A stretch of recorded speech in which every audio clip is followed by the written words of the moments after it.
What's going on YouTube? JT's Reborn here, and welcome to a DC Fandome breakdown video. So I'm going to kind of just quickly summarize and recap everything that happened at DC Fandome. As you can see here, we have the schedule page, so I'm just going to kind of recap what happened with the panels and all that fun stuff.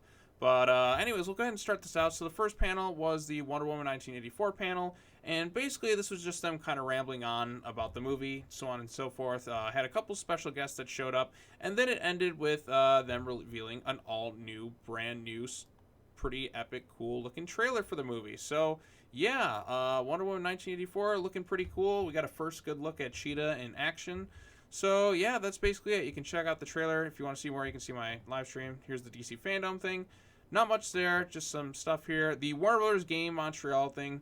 Now, again, if you guys want to see my full reactions, all that stuff, you can check out the 8-hour freaking live stream that I did where I covered everything. You kind of just skip ahead in that. But this is just a quick recap for those who didn't get the chance to see it. So this one was the Warner Brothers Games Montreal panel. And at this panel, they announced the all-new Gotham Knights video game.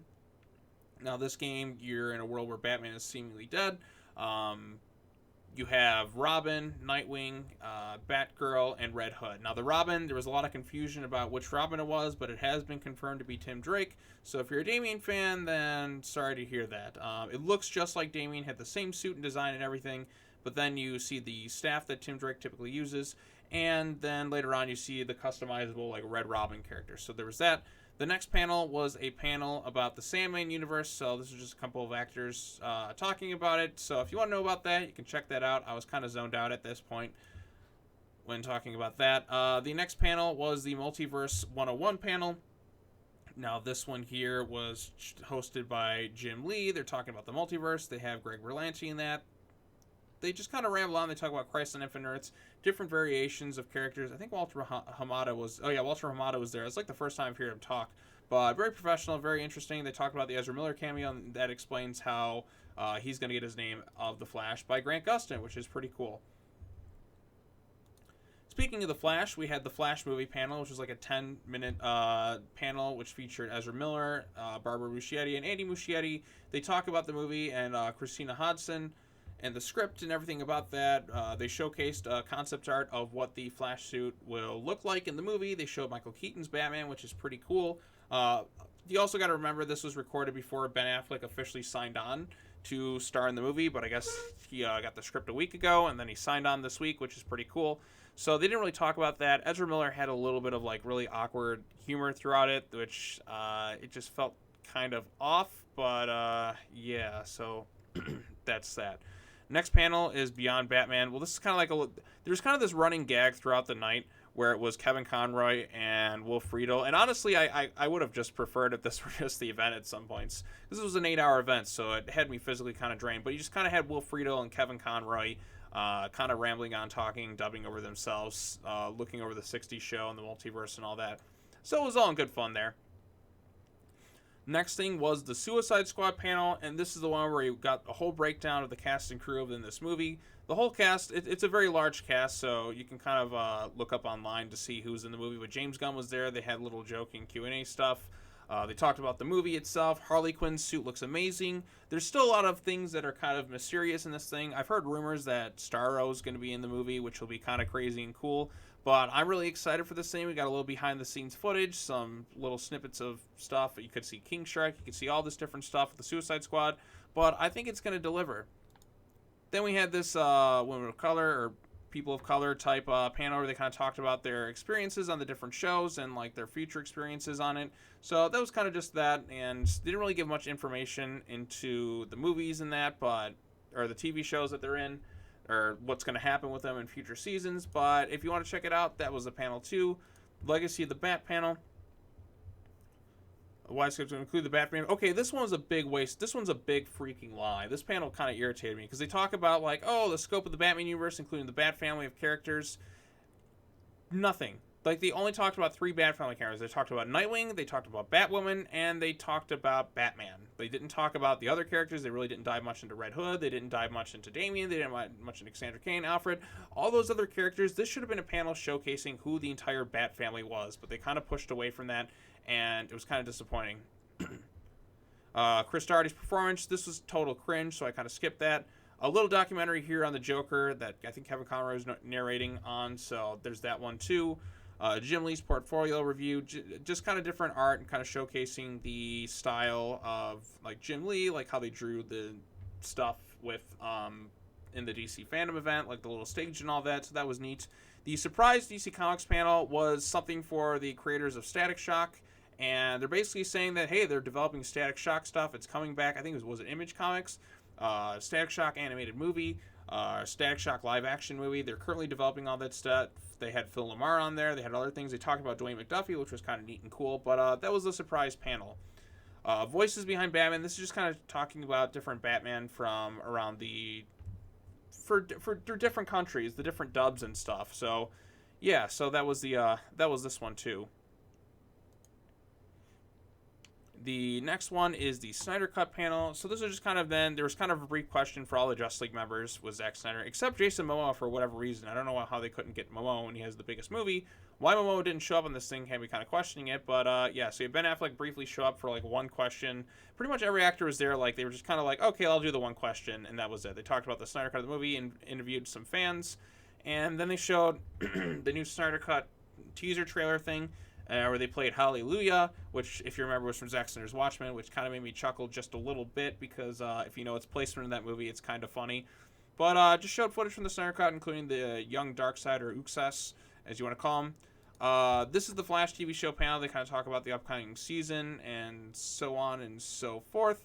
I went to use the bathroom at this point because I kind of gave up watching the Flash, but for Flash fans, the TV show, which I used to love but then kind of fell off with it, me personally, that was that.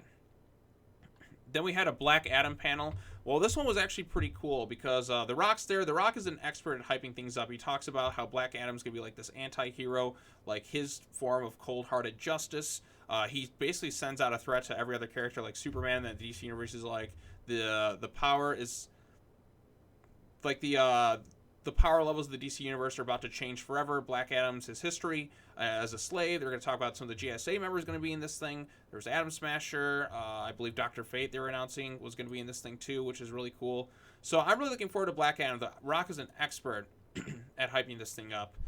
And then we had kind of a CNN little documentary about the different heroes within the real-life coronavirus stuff. So a lot of animals, a lot of stuff like that. A Titans panel. Now, this one we got an official announcement what they're going to do this season. So they showcase the different cast members. They're going to Gotham this season because, you know, this is secretly a Gotham. Why don't they just make a Bat Family show and just be done with it? Bring in Tim Drake, bring in Damian, bring in Cassandra Cain, bring in everyone to the show. So we're going to get Commissioner Barbara Gordon, which should be interesting in this season. And Jason Todd has officially become the Red Hood. I don't know how they're going to do that without the Joker in that, but he's going to become Red Hood. He's going to be a villain this season. We're going to have Blackfire on there. And, yeah, so we're going Gotham. Then we had an Aquaman panel. James Wan basically was talking about, Ocean Master's back for Aquaman 2. And, yeah, just kind of talking about how they're going to explore some crazy new worlds and stuff. But, and then James Wan will probably ditch the third movie because that's what he always does. Sorry, James Wan. And this one was kind of a funny Q&A. Harley Quinn just kind of talking things. She talks to Jim Lee and stuff. They talk about, like, wanting to do, like, a third season. Never officially announced it, unfortunately.